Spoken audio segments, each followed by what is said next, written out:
three things that cause subsea downtime. First is people. People cause subsea downtime because they don't take 100% ownership of the equipment. And what I mean by that is they don't take enough pride. They don't want to make sure that's 100% ready to go every time they put the BOP in the water.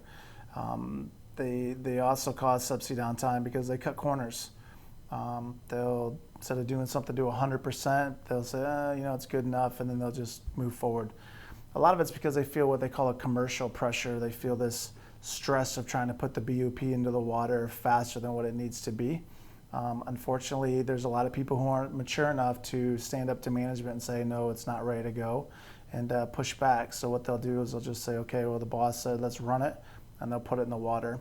The other big thing that causes subsea downtime when it comes to people is training and competency. Unfortunately, as an industry, we don't have a lot of good training courses that actually provide the guys with the information they need to do their jobs. And then when they get out to the field, there's no one there to really mentor them and develop them in the various areas that they need improvement on. So first is the people. Second, it's just the equipment. There's a lot of old equipment out there. There's a lot of equipment that's been neglected.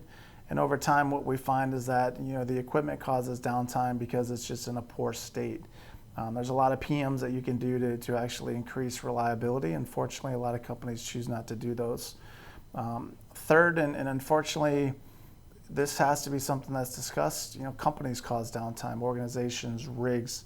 They cause downtime because they don't take the time to do what's required to put a quality product back into service. They try to rush.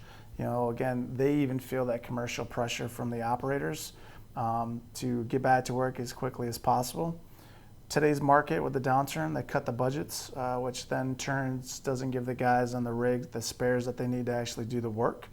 So what they're doing is putting used equipment back into service, taking apart a regulator, taking apart a pod valve, not taking new parts and putting them into the equipment, taking used worn parts, because when they go to the warehouse, they don't have the new stuff that they need. So they kind of cherry pick bits and pieces from different seal kits. That's a good question. What causes subsea downtime? Unfortunately, people do. Equipment, it'll fail over time, but if you take the ownership to make sure it's 100% ready to go, I know there's a lot of classic cars out there that look immaculate, and the reason for that is because the owners took care of it. Did everything they could to make sure that car is going to last as long as possible. There's also brand new cars that look like complete, mind the term, they look like complete shit. And that's because the owners abuse them. They don't care. They don't do the oil changes. They don't do the basic preventive maintenance that they need to do. So it's a good question. Me personally, I think we can eliminate subsea downtime. I've seen it happen time and time again in my career. There's a lot of bad rigs that when you change them out with good people, what you find is that the downtime starts to go away because you get the right crew on board that takes ownership in the work, and then downtime and performance start to improve. So, I don't know, it's a good question.